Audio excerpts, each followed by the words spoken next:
سلام آقای احمدی. آقا اسدی رفتم 15 تا کلید براتون زدم. به قرآن مجید یه بار دیگه زنگ ما رو بزنی بگی کلید ندارم در واکن، همین دسته کلید رو میخورم. آقای احمدی این چه حرفی؟ ببخشید آقا یعنی چی؟ من مسئول این نیستم 20 جاری در شما رو باز کنم که. معذرت میخوام ببخشید. آقا بگی رعایت کن دیگه، زنگ ما رو نمیزنی. چشم دستتون در.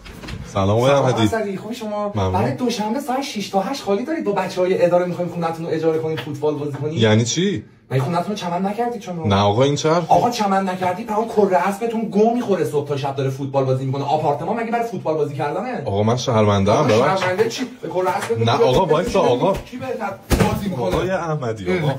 سلام آقای احمدی. بفرمایید. گاوی شما؟ آقا این چه حرفیه؟ آقا یعنی چی؟ چرا ماشین تو جلو در پارکینگ کنی؟ چند بار بهت گفتم ماشین تو جلو در پارکینگ. ببخشید من گوشیمو جا گذاشته بودم 2 دقیقه اومدم بالا برگردم. معطل کار شما نیستیم هر روز 5 دقیقه بیای بالا کار انجام بدی. شما مریض داریم میخوایم سری بریم بیمارستان، این همه جا پارک جلو در پارکینگ پارک کنی. ببخشید من نمیدونستم اینجوری میشه که.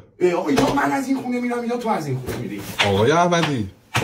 سلام آقای احمدی. سلام آقا اسدی. آقا اسدی شما خانومت مگه 2 نفرید زناشویی نمی‌کنید؟ چرا چطور؟ آقا پس چرا وقتی دارید زناشویی می‌کنید صدا 5 نفر میاد پایین؟ یعنی چی آقا؟ آقا خستم کردی دیگه، من دیگه دارم از خانومم خجالت میکشم، هی میگه از اسدی یاد بگیر. آقا شما بیا من بکنی من راحت. آقا کی شما رو میکنه؟ نه آقا این چه حرفیه؟ اسدی چه حرفی آقا اسدی تو؟ آقا نه آقا تو رو خدا آقا بلند شو آقا.